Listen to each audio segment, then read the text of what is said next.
环球大战线深入世界最前线，向全球各地收看我们节目的观众朋友问好，大家平安顺心，我是董进桥，马上为您介绍这一集与会的3位贵宾。第一位是清华大学讲座教授张延廷，进桥好，大家好。第二位是台北市议员侯汉廷，主持人好，大家好。以及陆军退役少将李正杰。进桥好，各位观众大家好。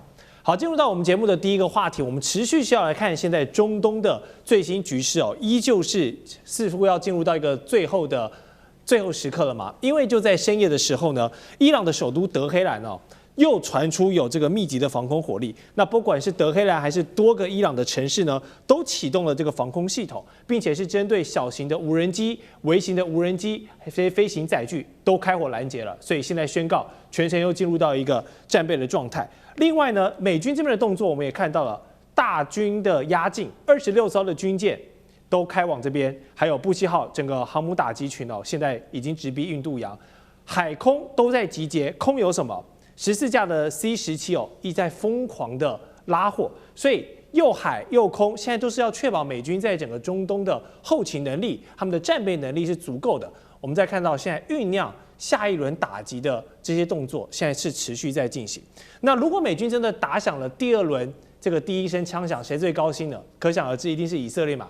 所以以色列说什么？一旦这个友方美国开了绿灯要重启战争的话，他们就会立刻派出厉害的这个摩萨德，那可能要来这个暗杀穆吉塔巴。那虽然小哈米尼现在是生是死，我们都不知道，因为已经很久没有看到他本人出现了，都是透过贴文或是一些 AI 的影片哦。所以现在穆吉塔巴究竟是生是死，我们不知道。但是可以肯定的是，以色列现在是对于伊朗是这个摩拳擦掌、磨刀霍霍，因为他们已经迫不及待要优先摧毁伊朗的能源设施、电力关键基础设施，就是要把伊朗送回到黑暗时代。然后另一个关键的指标就是我们有观察到，美国在第1轮的时候，因为来不及撤侨，打得太快了，现在趁着这段停火时间，已经国务院发布通知了，还在伊朗的一些美国民众，因为有一些可能是这个父母一半是伊朗人，他们有这个美国跟伊朗双重国籍的这些，同时有美国籍的人，告诉他们最好赶快离开吧。所以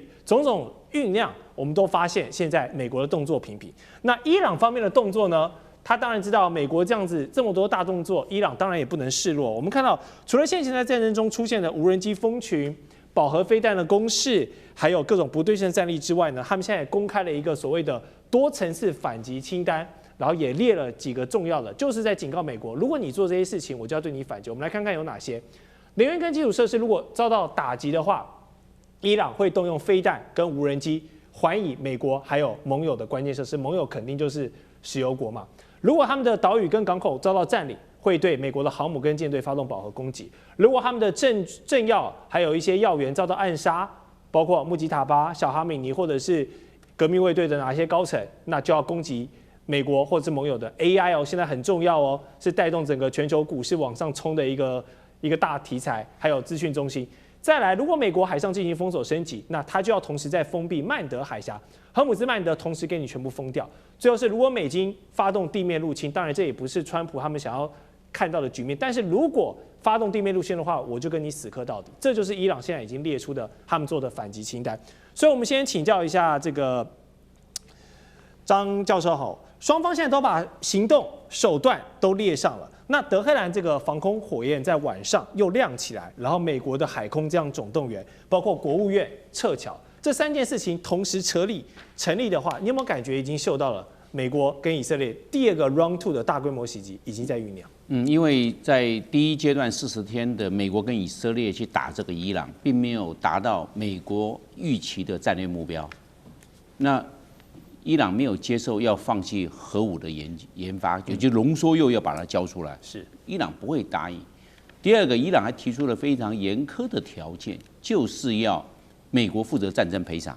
哇，这个美国从韩战以后从来没有要战争赔偿过，在越战、波湾战争、伊拉克战争、阿富汗战争都是没有，从来没有说要赔偿的。那这些赔偿是天价不得了啊，建筑物还有人员的死伤。这要赔下来的话，是几百亿美元的事情呢。那美国能够承受得了吗？而且此例一开，美国以后都不敢再动手了，因为动手就会要战争赔偿，因为有潜力可循。那所以美国现在在这2个战略目标，其他的都可以来谈。那个伊朗的这个导弹的数量有多少？那我认为那个对美国来看，并不是它重要的战略目标。是。那现在我们可以看几个迹象，美国要动手的迹象。第一个，美国利用这2个礼拜的做战略增补。刚才讲到西腰拐、空中霸王，不断的从空中运输走廊。为什么要用西腰拐？因为海军不是可以大量运输，海军慢，2个礼拜没办法从美国的本土这个穿过大西洋进入地中海，还要通过穿过这个苏伊士运河进入红海，再来到的波斯湾相关的美军驻地，那都是1个月后的事情了。所以2个礼拜不够，那就要赖空中运输走廊。所以这个西腰拐一直不断的，它这个从这个巴尔干半岛过来，土耳其的 ADIZ， 然后就进入中东，然后到美军的驻地。可以看到美军要加强增补，为什么要加强增补？那就是为准备第2波的开打的这方面的作战所需要的物资、战略物资，打后勤嘛。对。那前面第1波是消耗了那么多，那第2个呢？为什么要撤侨呢？为什么要把它撤走？因为现在准备开打了。不要说美国政府没有叫美国的侨民赶快离开，我有宣布。对，所以这个时候的个人的人身安全自负，我也告诉你赶快离开。那这为什么要赶快离开？准备要动手，这是个迹象，不然不要去讲这个，因为准备要这个偃旗息鼓的话，那阻乱缓和了，干嘛要离开？再来一个非常重要的关键因素，以色列想打。对，以色列想打。美国被拖住，上一次也是以色列打，美国下去了。现在以色列是我们讲的主张热战的，要把这个伊朗打回到石器时代。好，那既然这样，那美国就这个打蛇随棍上就附和上去。是，所以我认为以色列的在政治上的影响力是非常大的，不要小看以色列对美国政策的影响。那这样子方方面面来看的话呢，因为谈判没有交集而造成双方几乎没有互信。对，那包含安曼海峡跟荷姆斯海峡，那现在美国控制安曼海峡，伊朗控制荷姆斯海峡。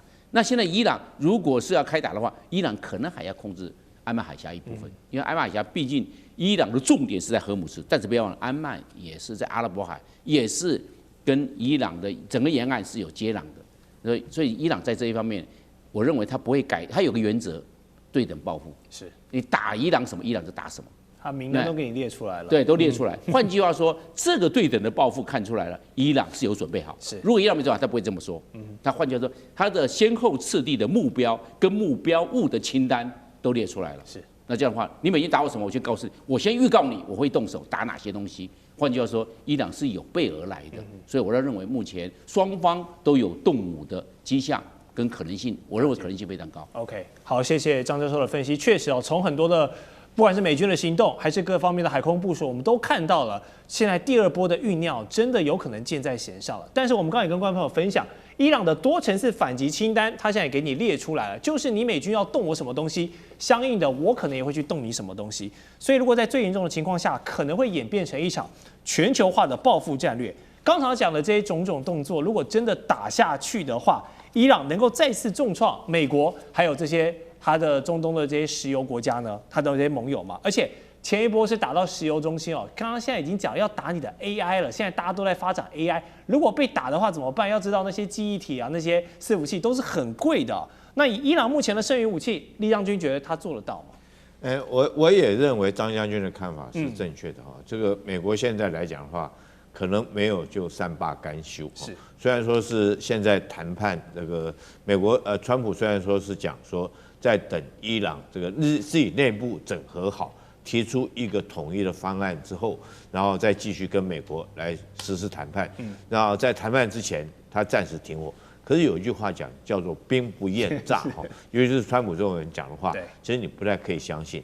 那我们为什么我研判说也有可能会动手呢？美国会可能在这段时间动手。第一个，我从这14架C-17运输机来看，你知道打仗是打后勤哈。对。那为什么之前我认为说美军来讲的话是打假的？因为他没有看到他后勤的这种整补跟运输。可是这次我们看到了，他这14架这个14架的C-17运输机哈，疯狂的在从美国直接运到约旦的基地。对。其实这14架的运输机运的哈，我想说，如果说按照我自己去查的资料，它从什么地方起飞？是美国的波普空军基地起飞。波普空军基地是什么？是82空降师的所在地方。那之前他已经说他有一个空降师已经有一个旅已经到了，调过去了。那我在想说，可能是整个82空降师，可能不止一个旅，搞不好是2个旅，甚至于整个师都已经过去，而且是连后勤装备都已经过去。这跟这个2月底那时候情势是不太一样的。2月底美国是很明显的是被这个以色列拖入这场战争，他没有做，我没有看到他有后勤准备。但这是我们看到的哈，这是不是在用空中运输的方式，积极的将他的后勤的所需要的物资运到这个基地去？这是第一个哈。第二个来讲，我们看到他的这种布希号航空母舰这时候也快赶到了嘛。当然我们看伊朗，如果这时候开打，这个我认为这个美国跟伊朗彼此之间会一场正规对不正规的作战。那伊朗采取的就是不正规的对称作战，譬如说，他可能持续在用他的导弹对以色列来实施攻击，因为我们前2天看到他在这个街头上面已经展示出来他的布拉霍姆的新式的导弹拉在街头上面给民众看。其实我认为这款导弹确实是真的导弹，为什么是真的？因为在看了觉得它不是。我跟各位讲啊，他不是拉给老百姓看，他是拉给美国跟以色列看的。就是说我让你们看到，你们卫星看得到，你们也有间谍看得到，我让你看到这一颗是真的这个导弹还是假的导弹。所以伊朗做这个动作很明显的，他也是在恫吓美国跟以色列。除此之外，我们看到他会继续在封锁荷姆兹海峡。那他封锁荷姆兹海峡采取的方式，就是我们讲的这种蚊子舰队哈，他用小快艇。整个波斯湾，整个伊朗在这个阿曼海湾的地方，它总共划了5个防区，那海军划了5个防区，每一个防区里面总共在这个地方，人家算过有28个岛屿，大概有10个基地，这10个基地都在洞窟里面，也就是它的这些小快艇是藏在洞窟里面。从小快艇，它虽然说出来，它没有办法带大型的导弹，但是它带一颗这种炮弹来讲的话，或者带一颗这种火箭弹是绰绰有余的。那打美国军舰可能打不到，美国军舰上面都有所谓方阵快炮这些，你要接近它可能不是很容易。可是它要打这个货轮跟油轮都是轻而易举的。除此之外，我们听到这个伊朗还放狠话他说这个要切断在进入波斯湾总共有7条的海底电缆。这7条如果切断的话，对全世界、对波湾国家的影响会很大。所以后续来讲，我们要看这个海湾的这些国家会不会出面，就是在这个你美国去打伊朗，你是以军力来讲，你绝对可以轰炸伊朗，将它如你川普所讲将它炸的这个，包括它的生活设施、民生设施等等，会将它轰烂掉。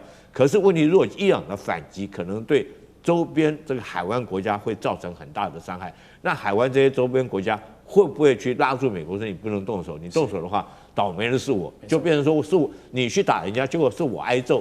所以我觉得这场战争后续来讲，我们有待观察，再看几天之后，这个美国会不会动手？是，好，现在真的是第2波酝酿的气氛都越来越浓烈了，但是这一波毕竟炸弹落到的地方是伊朗的本土，所以受伤的还是伊朗的老百姓。这场中东战事呢，目前的统计大概是造成了伊朗200万人的失业，断网50天，经济损失已经超过了18亿的美元。那川普总统他当然是认为说自己手牌很多嘛，我们第1轮打完，我们现在第2轮还有可能要来发动。那除了轰炸之外呢，他也想用经济制裁来瓦解伊朗的内部。但现在发生的情况似乎不如他的预期因为伊朗的经济受创呢，反而是激起更多的人民走上街头去挺他们自己的政府，然后呢，所有的仇恨值都算到你川普的头上。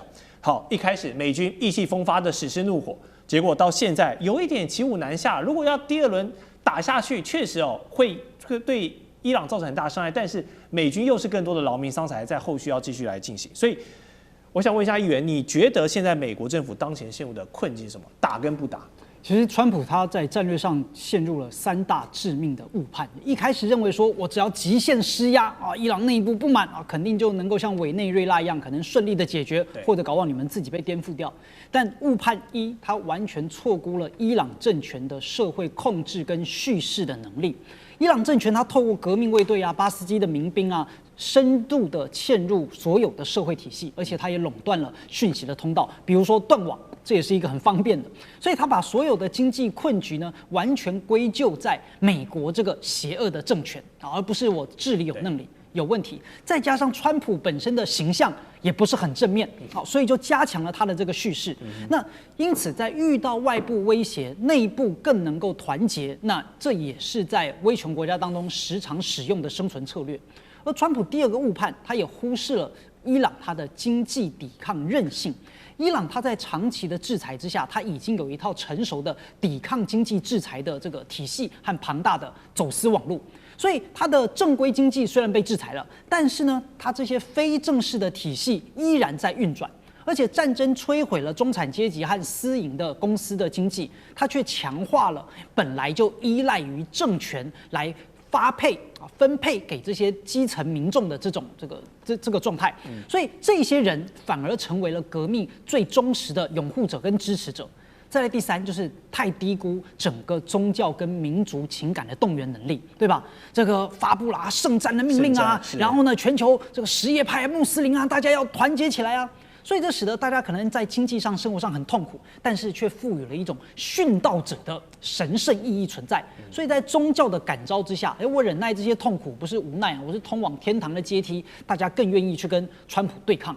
所以川普现在呢，确实面临了骑虎难下，军事上进不得，经济上退不得，政治上耗不起，外交上没朋友。所以现在川普也确实不知道该怎么办。继续打击自己，手破血流，那转身离开，威严扫地。是，好，谢谢一言，就有很精辟的方式来帮我们分析现在的局势哦。但是我们要像刚刚三位来宾的讲的，我们观察几天，再看美以接下来的动作，可能会在让中东的局势呢，可能会有第二波的战火，也不一定。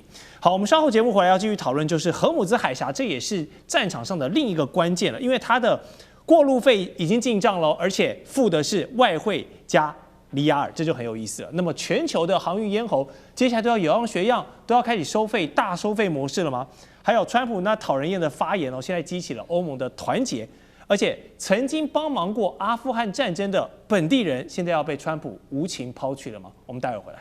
地缘政治、美中之争、战略价值、强权崛起、小国生存。现在与未来，洞悉事件走向，掌握世界脉动，全球观点尽在环球大战线。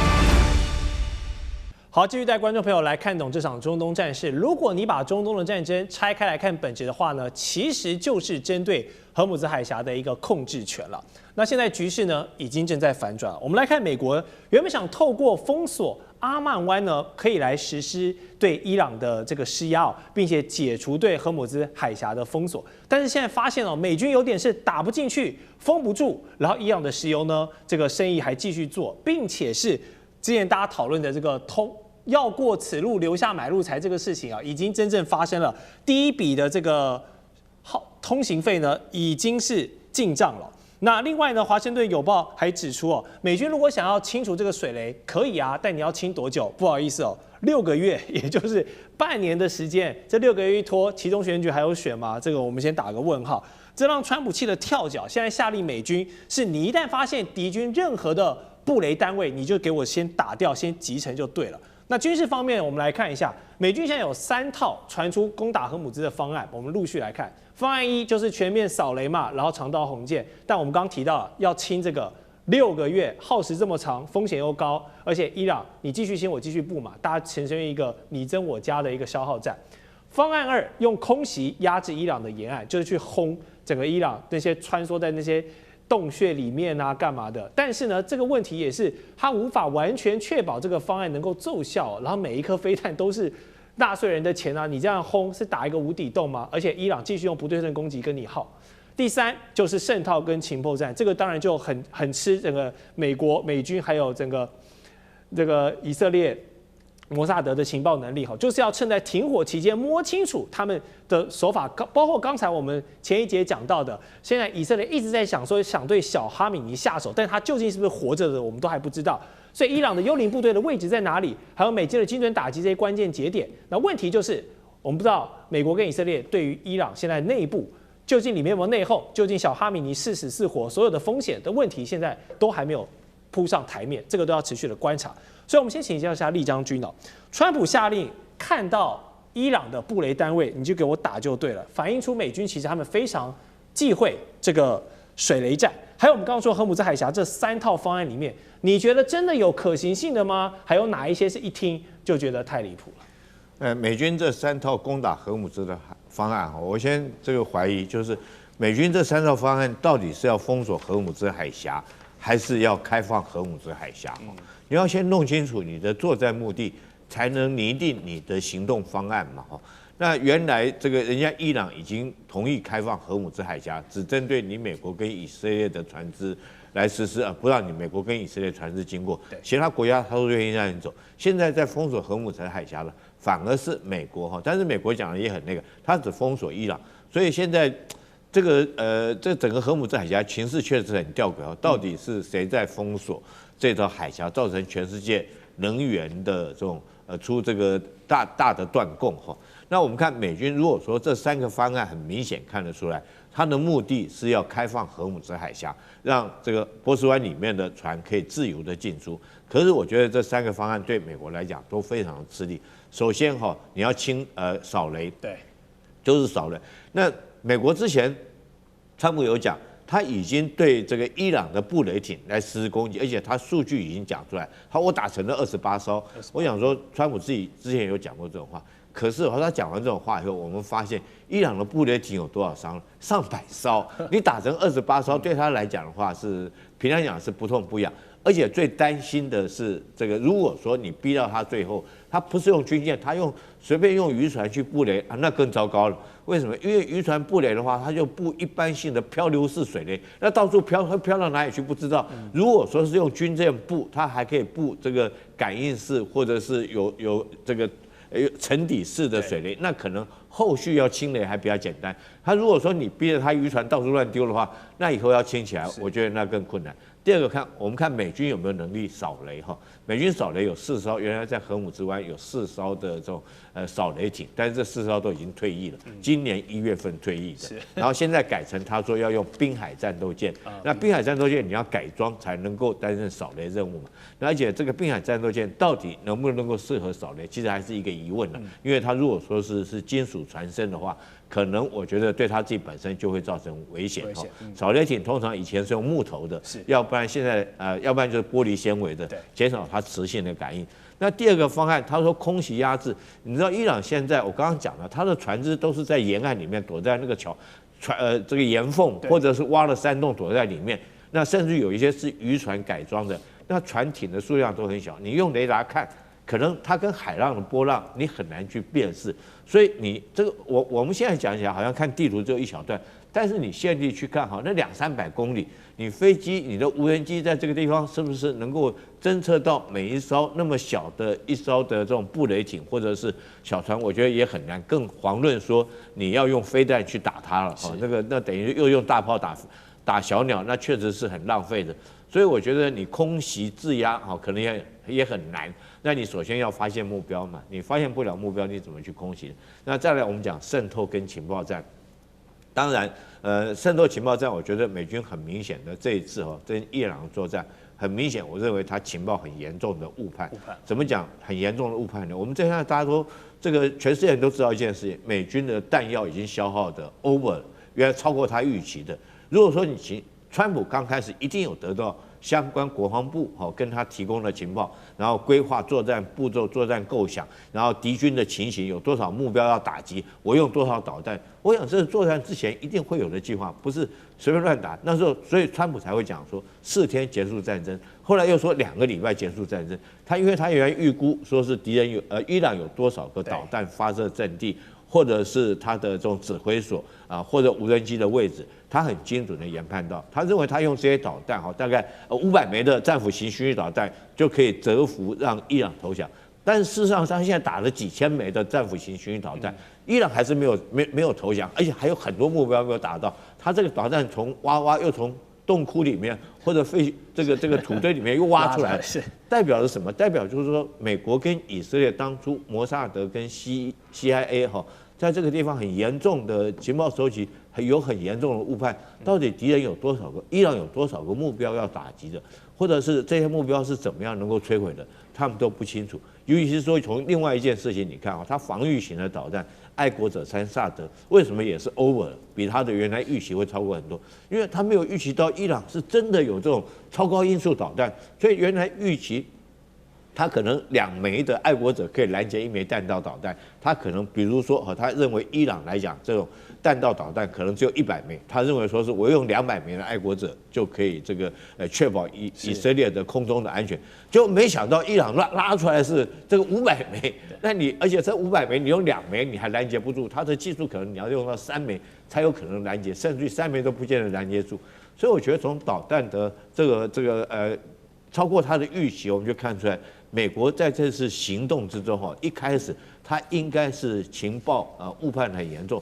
当然了，他想说用渗透，可是我觉得这个以现在伊朗这场仗打了已经这个40几天了，你是不是还能够如你预期的？因为伊朗自己内部也在抓内鬼嘛，那你还可不可以抓到多少个内鬼？你的渗透方式还可以得到多大的一个效果？我觉得都可以打上一个问号。是。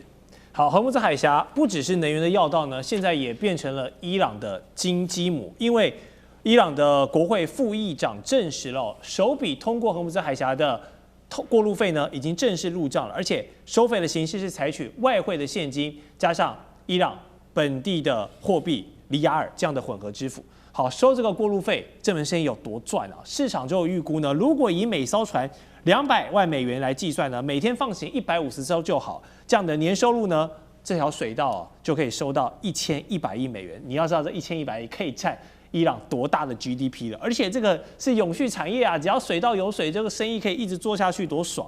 那我们从这个伊朗第一笔通行费入账行为来看，现在国际的航运是要承认这样的一个规则已经默认了吗？而且水道的过路费可不可以帮助伊朗我们来赚一些现金流，继续跟美国死耗下去？我从水道来收战争的费用，然后呢继续来支持我造武器、买武器，然后跟美国这样耗下去。教授，你觉得会靠这个水道越打越有钱吗？我认为这只是伊朗的权宜之计，这是他的一个战略手段，让美国尽早宴兵息鼓，不要再打了。我这一个，如果继续这个伊朗战争还有这种紧张的状态还要再持续，那我就收钱。是，如果这暂时告一段落，那我就恢复到常态。这是他的一个战略手段，他在这边有做运用。然后我们刚刚看那个扫雷的效果怎么样？我认为扫雷的效果，美国要保持绝对的海权优势才可以哦，要不然这个伊朗的革命卫队的这些我们讲的小型的快艇，上面的话都有一些甚至一些反舰飞弹呢。那这样呢，还有它的山洞里面的地对舰的反舰飞弹。那美国在这方面有没有办法保持绝对的海优？我认为美国在上面是有困难度的，因为毕竟这是那个美国是它的克地，但是伊朗是它的在这个地方是它的主战场，所以不一样。那这样的话，那一定要有护航兵力，但是美国这护航兵力会不会受到伊朗洗脑？绝对会。所以美国要去扫雷，而且波斯湾呢，总共23万平方公里，算相当大的水域。这个水雷在什么地方，您知道吗？那就要扫雷。所以我们就为什么旷日费时要半年，因为它要耕田，你不能漏掉个地方，你漏掉了3-5枚，那你没扫完啦，还有3-5枚在那边撞到还得了？是这样，也过于这个海域过于庞大。那我认为伊朗它为什么等到恢复到战前这个平常状态的时候就不收钱了？因为这个收钱的理由就没有了。对。那如果要收钱，那红海，我们知道红海啊最窄的地方才23公里。如果岛屿用进去，那最窄就3公里，因为上面有岛，什么7兄弟岛都在那个地方。那你要怎么样去要求呢？所以我认为还有一个我们讲的马六甲海峡，在新加坡旁边那个菲利普是水道，最窄的地方就2.8公里，我们算3公里好了。那他说我也要收钱，对不对？这个是我的应该对呀。所以我认为这个在国际法、国际海洋法公约对大家没办法解释，因为这是国际水域。那大家那英吉利海峡说，我英吉利海峡我也要英国我也要收钱，是这个状况。所以我要认为这个只是一个暂时的状态，恢复到常态那就另当别论。但是美国在这一方面也受到伊朗这方面的压力，因为伊朗他会按照这个国别来要收还是不要收，要收多还是要收少，这是由伊朗在决定。这是伊朗一个战略施压回到美国身上。了解。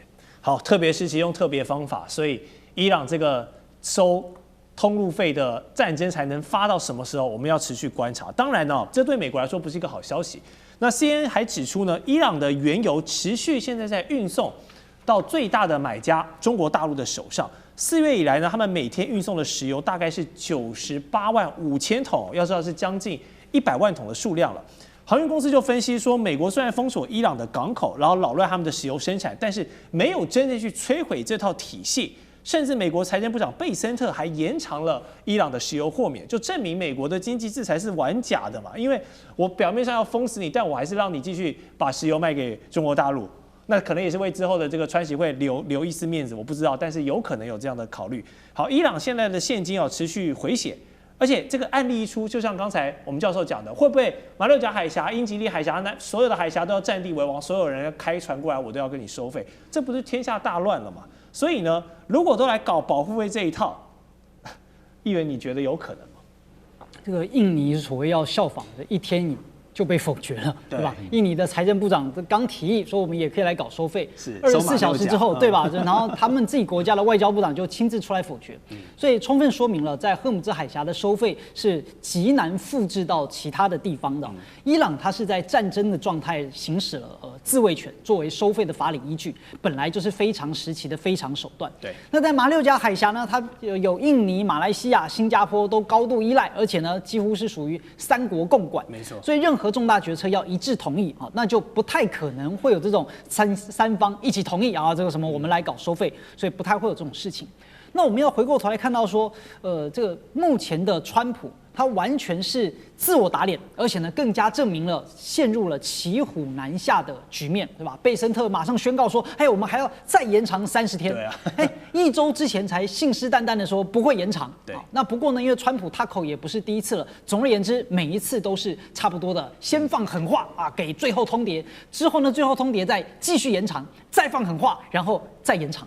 所以他的矛盾在哪里呢？就第一个，因为他想要在压制伊朗，但是呢又想要来稳定油价，这本身就是不可能实现的事情。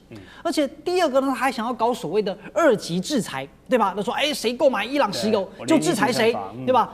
那你要制裁中国大陆吗？那也不可能啊，对吧？那对你还是要跟其他人交朋友啊，所以这也是不可能。那再来第3个就是你的所谓的军事胜利，然后呢跟经济要能够正面成长，这也是有矛盾的。你如果真的要出兵，真的要有军事行动，你的经济就不可能好，尤其在现在这个状态。所以呢，川普目前已经是困兽犹斗的局面了。为什么？你看进不得，他想要全面的升级封锁吗？那不行啊，那油价就会持续飙涨啊，通货膨胀持续上升，他到底要怎么选举呢？那全球也会陷入金融衰退。那第二个退也退不得，他说那好吧，那我不制裁你了，那他这一整趟等于白玩了嘛，那他也等于宣告自己的政治自杀。那拖着呢？你看现在就是拖着，但是拖也拖不起，因为维持现状，你看那他每天的国债利息哇这么高，然后债台高筑，然后目前等于全球的金融跟经济几乎每天呢就取决于川普的一张嘴上。好，那现在其实已经习惯了跟麻木了。好，你看在上个月或半个月前，那川普每开金口，然后我们的股市啊、什么经济啊都会大跌或大涨。但是现在的大家基本上已经麻木，不管川普讲什么话，我们的股市似乎也都影响不是很大。所以到目前为止呢，就贝森特的这个豁免令，它不是什么战略性的大调整，只能够看得出来目前美国的进退两难。是。确实，荷姆兹海峡这个烂摊子呢，真的是让川普总统现在面对到的是国际上的声誉之外，还有整个内忧外患哦。我们待会回来会继续讨论，他最近还是管不住那张嘴，频频失言导致的延上，让他的国际声望呢被贴上了更多的负面标签。同时，美国的国内的民调哦，也对川普还有共和党可以说是失望至极了。难道一人毁全党，这真的不是一个玩笑话吗？更多的热门话题，我们马上回来。地缘政治、美中之争、战略价值、强权崛起、小国生存，现在与未来洞悉事件走向，掌握世界脉动，全球观点尽在环球大战线。好，再回到环球大乱线的节目现场，美国总统川普呢，我们都知道他是商人出身嘛，所以做人处事呢，很多都带着商人思维。但是各位，你有见过这么谈生意的一个模式吗？就是川普现在把你的客户、把你的盟友全部都得罪光了，这就是川普。他最近干嘛呢？列了一个所谓的捣蛋鬼与模范生名单哦，就是去表扬那一些有帮助美国的啦、比较听话的国家啦，然后也指出一些没有那么愿意听话的国家，有谁呢？包括了传统的美国核心盟友，像是英国、像是法国、西班牙等国，在这一次伊朗跟以色列打这个美国跟以色列一起打伊朗的战事中呢，这些国家都是态度消极，要么就是拒绝配合，就是不想要跟你去搞这个搅和在一起啊。那川普就认为说啊，你们很不够义气啊，北约都是纸老虎啊，怎么就看着我们在打，然后你们所有人就看戏呢？反正川普不喜欢这样子。那加上前段时间呢，他又不断放话要这个并购格陵兰嘛，要拦止这个大冰块。他说格陵兰是一个不受管教的大冰块。那当然格陵兰听不下去啊，所以他们的自治的政府总理尼尔森就说，我们不是一块冰哦。格陵兰上面有5.7万人组成的，他们是一个充满自豪感的一个群体，也是用这样的话去反击川普，不要什么都拿美国那一套的这个铜臭味来讲，好像有钱就可以为所欲为的感觉。好，川普这一系列不友善的操作，也开始酝酿了一个欧洲的大团结的氛围，尤其是跳出来的就是法国总统马克宏，他最近跟川普是非常不对盘。他就说：“川普，你真的不用每天都在网络上或者在现实中这个发表你的演说，好像你的表演欲有点太旺了啊。”他就觉得看不太下去。那想问一下教授，怎么看这个现象？我认为川普他有3个战略盲点。第一个盲点就是他的战场开太多了。他今天要对伊朗动手，还有其他的国际事务，他应该广结善缘，没错，从善如流。那现在这个他对伊朗动武的这一档事，其他国家他不站队，他不押宝，对，是这个样的，让川普感觉到很孤单。你们为什么？你们孬种，你们没有胆，你们这个不是这个问题。所以你战场太多，你格陵兰也得罪他们呐、对不对？你还有其他的关税战，你都得罪了。不要说是欧洲，连他的邻居墨西哥跟加拿大都不高兴了。你要把这个墨西哥湾改为美国湾，你要把加拿大变成美国第51州，他们的老百姓会怎么想？6月还要一起办世界杯，对，都是这样啊。对，所以都得罪光了嘛。你今天当个美国总统是世界的独霸，你就应该在这个方面了，你要方方面面要顾虑得很周到，而不是我行我素。那第二个，他的犯的战略错误，我认为啊，他押宝以色列。你一押到以色列，大家知道这是国王的心意。大家为什么不愿意帮美国？是因为你支持以色列。以色列在这个加萨走廊对这个巴勒斯坦人大屠杀、战争罪、种族灭绝罪，你帮助以色列，我们如果帮助你的话，就是帮助以色列。以色列现在在黎巴嫩的真主党，就是我们讲的要建立缓冲区啊，在黎南地区。对不对？那你现在帮助他，他在那边种族灭绝，你还帮助种族灭绝，你还帮助我帮助你，我就今天帮助种族灭绝。有一个非常重要的指标国家，德国，因为德国他当纳粹对犹太人，他对这个很敏感，他现在对以色列是很支持，连德国都不站出来了。你说叫英国、法国、西班牙、意大利站出来，没有这种事情，大家看你德国都不站出来，德国最同情犹太人啊。对，那你叫我英国、法国站出来，有这种事儿？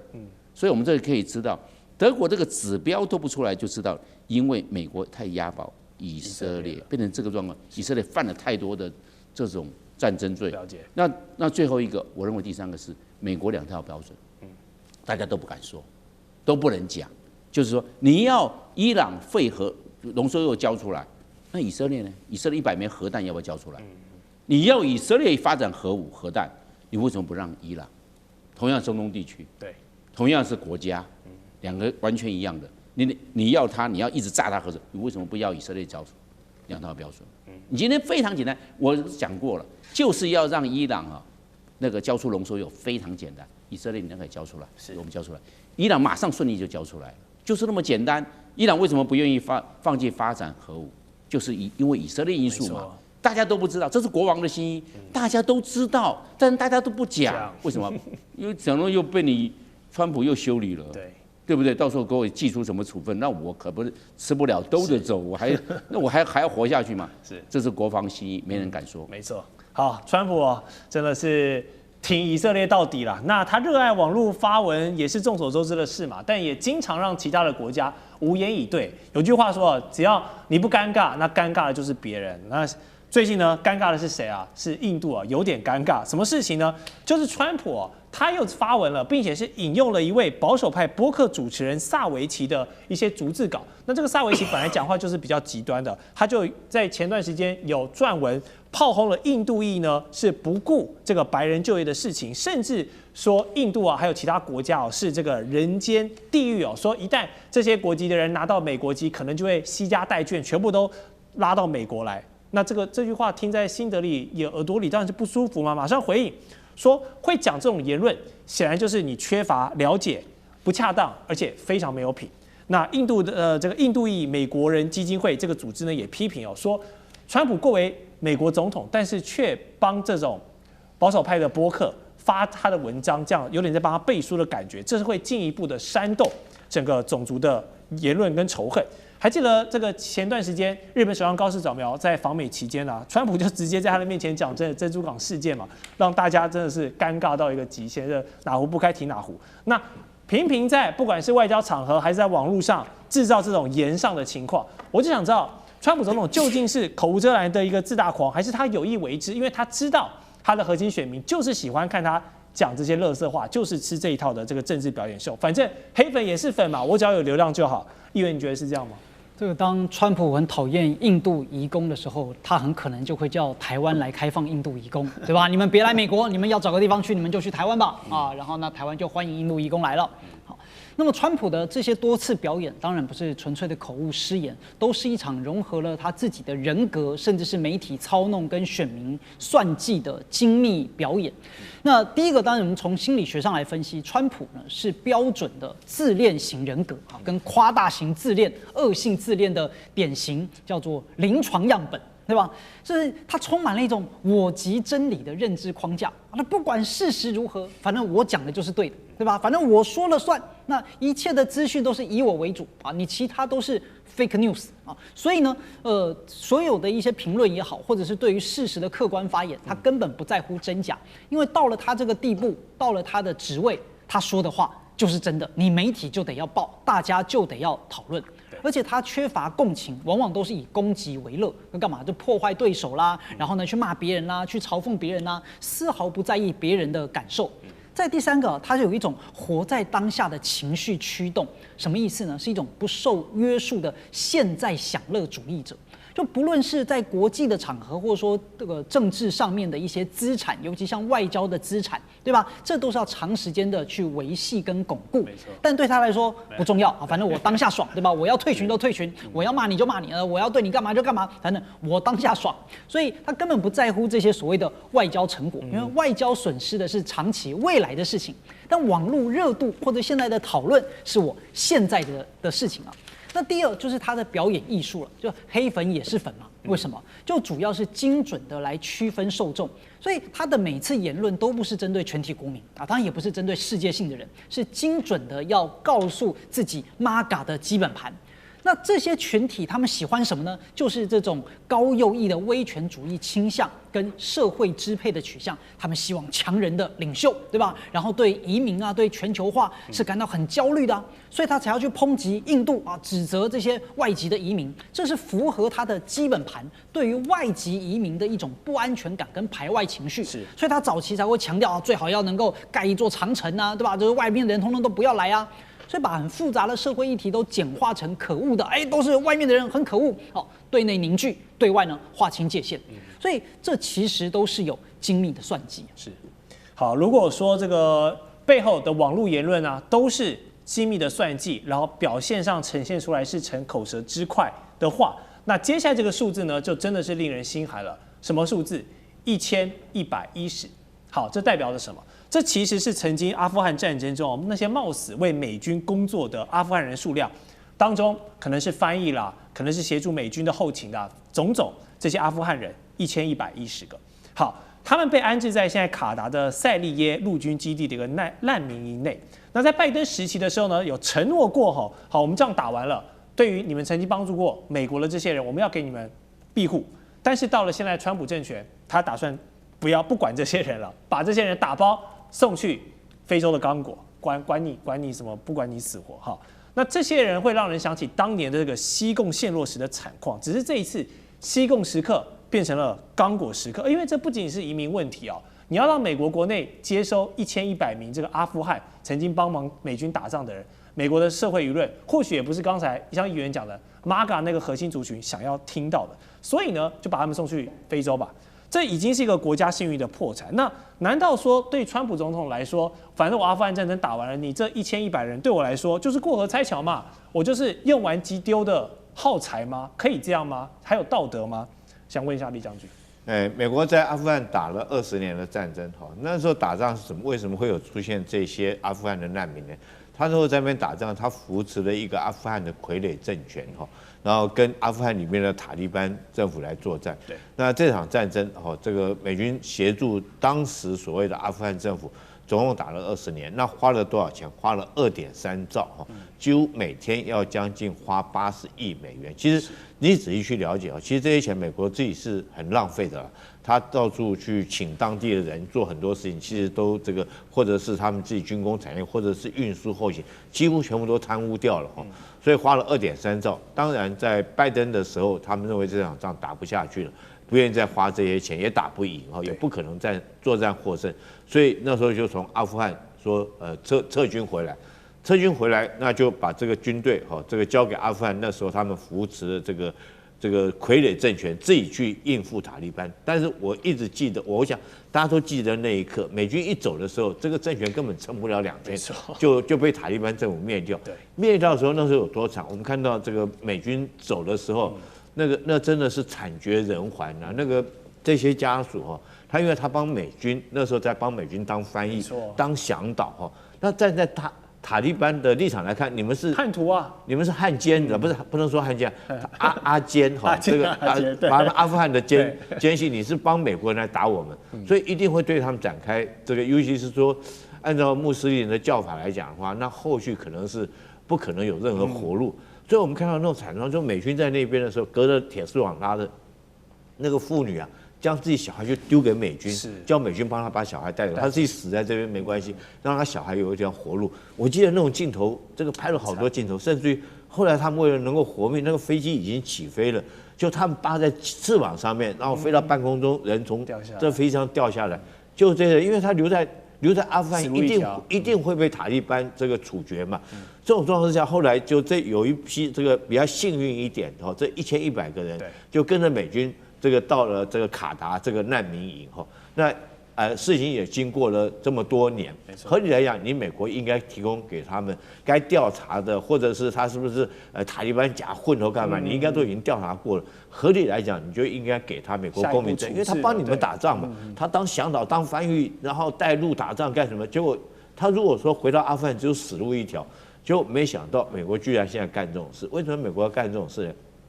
第一个就是川普自己的这种所谓的移民的政策紧缩政策，他不愿意再接收所谓除了说是美国安格鲁萨克逊的人之外，他全部不接受。就算你帮我打过仗，就算你帮我卖过命，我也不会让你到美国来。那第二个，这时候他居然跟刚果达成一个协议，就是说刚果收美国的一些被驱逐的一些非法移民的话，你刚果愿意收他给美国给这个联合国难民的高级事务专员5000万美金那是不是就说我给你5000万美金，你帮我把我自己不要的人由你们来接收？我觉得这是道义上的问题。那在这种状况下，这个世人看在眼里那谁还愿意，谁还敢帮你以后美国去打仗？在美国这种事情，其实在全世界屡见不鲜了你今天帮美国卖命之后来讲，美国就叫你置于死地。这些人他回到阿富汗只有死路一条，到塔利班，我觉得他也很难活得下去。了解。好，这段节目我们讲了非常多美国在国际还有一些政策上面这个比较令人诟病的地方，但下段节目我们要回来是要讲美国国内现在期中选举的风向民调数字对于川普还有整个共和党来说是越来越不利了，而且一人害全党的这个风向呢，真的是越吹越强劲嘛？还有去年大动作发起的这个对等关税，搞到最后竟然变成了笑话一场吗？更多的专家精辟观点，我们待会告诉你。地缘政治、美中之争、战略价值、强权崛起、小国生存、现在与未来，洞悉事件走向，掌握世界脉动，全球观点尽在环球大战线。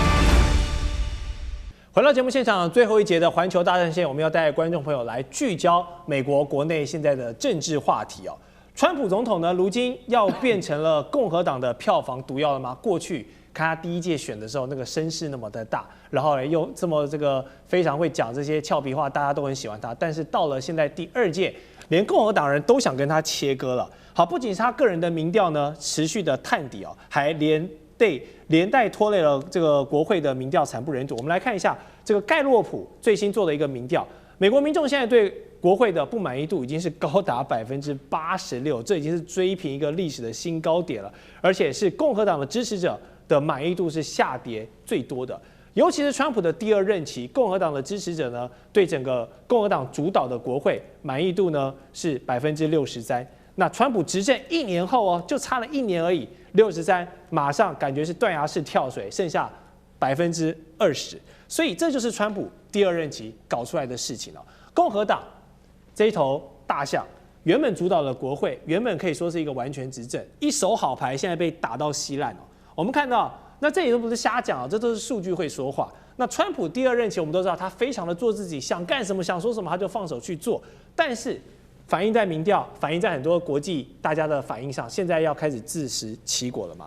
民调这样的风向，对于其中选举来说，一定是相当的不利。那议员，你对于选举也很了解，这样的一个状况，你觉得他还有办法逆转吗？啊，可怜呐！现在川普几乎是自由落体啊，这是战争跟通货膨胀的双重绞杀。就各种的民调数据，除了我们这边所秀出来的，还有非常多。首先第一个是经济之刀，好，因为呢高达45%的民众把通货膨胀、生活成本当成是最紧迫的问题，所以对川普的经济政策认可度骤降到32%，所以有68%的人觉得你经济搞不好。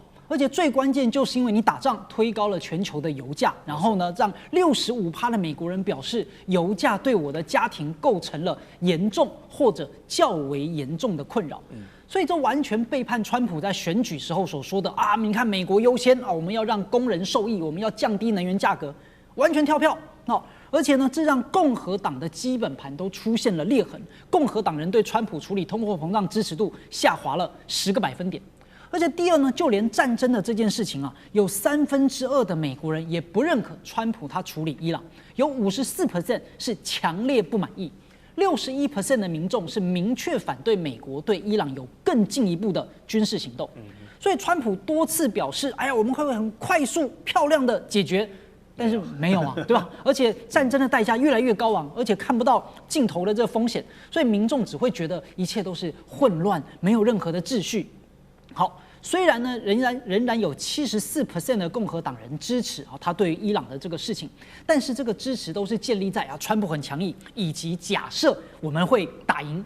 但如果整个战争陷入了泥淖，持续放血，那这个支持度接下来呢也会越来越低。而且如果我们再看到国会的状态，就为什么现在会有一种叫做一人害全党的这种铁证呢？就是因为在川普第2期任内的初期就刚上任没多久，共和党选民对于整个国会满意度高达63%。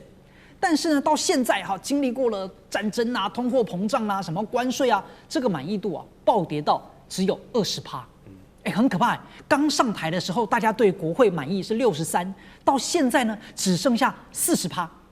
如果放在单一选区制的话，你每一个选区，对不对？你本来是过半满意度你才能当选嘛，现在每一个地方都不过半，那你的席次当然就会遭受到重大的打击。所以在选民的眼中，国会的共和党人跟川普是高度绑定的。你川普的失败就是执政党的失败，那也是国会议员的失败。所以对选民来说，你看整个来说有86%的不满意度，是民众对整个华盛顿政治体系失败的终极评分。了解。好，刚刚议员帮我们分析很多，但确实进攻伊朗这个选择，真的是川普第2任期整个转折点下来一个很重要的加速器，是往下加速。我们看。接下来这个战争权利法60天期限到期后，就会是关键的做法。这边有3套剧本，一是要寻求国会的授权继续开战，二是不甩国会我就要继续打伊朗。这件事情2011年的时候，奥巴马总统也做过。3就是塔扣战法，我继续延长30天，然后找一个台阶下。那感觉这是川普呢比较喜欢的做法。但是厉将军，你觉得这3道做法哪一个是比较可能的？我觉得如果说川普真的没有得老人痴呆症的话，他应该就在这个60天到期以后，就给自己一个理由可以转身下台，不要再打这场仗了。你不要再找这3个选项了。是60天到了以后，你说是国会不让我打的，那是不是给自己一个很好理由可以下台？是你如果继续打，你打不赢，那你继续这样在那边只有更丢脸。那我们看到这3个方案来讲的话，我个人认为，就川普来讲的话，对他都是不利的那最好60天到期以后，他就借着国会的理由就顺势下来了。为什么我这样讲？第一个，你现在国内不支持你嘛？我们刚刚前面这个汉庭有讲了，你现在支持度已经这个直线式的在下坠第二个，你马上要面临的是期中选举。如果你期中选举，那共和党的人自己你不选，共和党人要选啊。这些党员如果要选的话，如果说民意不支持你的话，他们都落选。所以这个我想说，这些参众议员也不会支持你这个川普的做法。那第3个这个以这个部队现在实况来讲的话，我觉得很明显的这些部队的士气是很低落的，因为他不晓得为谁而战，为何而战，为以色列而战吗？还是为石油而战？所以当这些问号打在那边的时候，军队来讲，目前看出来没有士气。第三个，我们讲说就军备来讲的话，你现在弹药已经快打光了，我们看到很严重的不足。如果说现在包括到爱国者、萨德或者是所谓战斧巡弋导弹这种总共各型不管是攻势或守势的弹药，你要补充到库存要满到期，还要1到4年。那如果这1到4年在补充到期之前，在全世界任何地方再发生一场战役的话，那你美国是没有能力应付的。那再来，我们讲说，就国内里面的经济局势，老百姓也受不了了，通货膨胀到现在也受不了。国际上面，这个大家所有盟友跟你更是反感。所以，我如果川普，如果你没有得痴呆症的话，你应该就60天到期以后，你赶快很好一个理由可以下台。了解。好，我们要持续观察，这个时间也越来越近。那不止这次出兵，伊朗踢到了铁板有一件事情现在也被抓出来调查，就是在年初。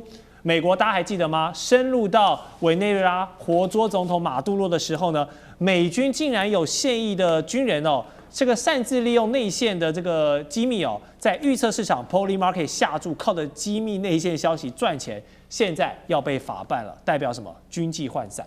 好，还有去年2025年大家还记得吗？川普在4月搞出了最大动静，关税战，现在看起来呢也是同样惨淡收尾。为什么？因为被高等法院裁定违法之后呢，现在又要大家来重新申请退税啊，这一大堆很无聊的 paperwork 要来进行。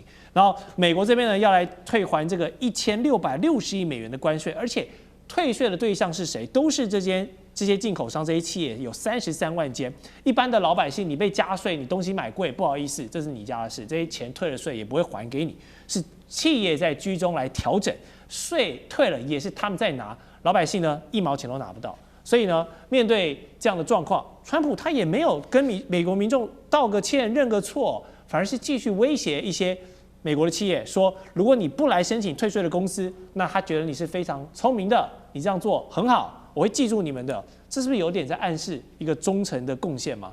所以我想问一下张教授，怎么看这2件事？首先是美国军人利用职务、内幕赌博，还有就是关税战，搞了老半天，只有老百姓乌烟瘴气。那我们可以看美国在这个纪律上面，尤其我们可以看这次这个伊朗战争，我们看福特号出了状况，就是他洗衣房被烧了，床铺被烧了，马桶也堵塞了，这个不是机械因素啊，是人为在那边做事啊。那换句话说，在这一方面，美军在这方面的服从性还有抗压性，还有他对军纪这方面的要求是出了一些问题。是。那这些问题的话，美军有没有办法立刻做解决？我认为这是个结构性问题，因为管理，你看看，包含美国陆军参谋长都被请辞，包含美国的海军部的部长都被请辞。你看他是不是连高官都被这样子捉弄？你看是不是变成政治性大于专业性？那这样的话，你这纪律怎么要求？上面都这样，那我下面我还能够在士气上做展现，我有一流的战力吗？那我们现在看川普的这一个退税的这方面的措施啊。1660亿美元，当初就超收了。那谁当冤大头？老百姓当冤大头。对，当初我买东西买贵了，那退税你有没有退给我？你没有退给我1660亿的话，美国的人口是3亿4千万人，那你是不是退给所有的老百姓？每一个人的话，你除以3.4亿人口的话，大概每个人退500块美金，你一家5口就是2500块美金，就是每一个人对你一家5口可以发到台币，你可以发到7万5给他们每一个家庭啊。没有，结果回到企业啊，那老百姓是不是变得越大头？当初我买贵，结果你退钱退给企业，那这样的话，企业爽就是爽了嘛。所以我认为川普第二件事他思虑不周，当初的时候你应该就有一个司法性、合法性够不够？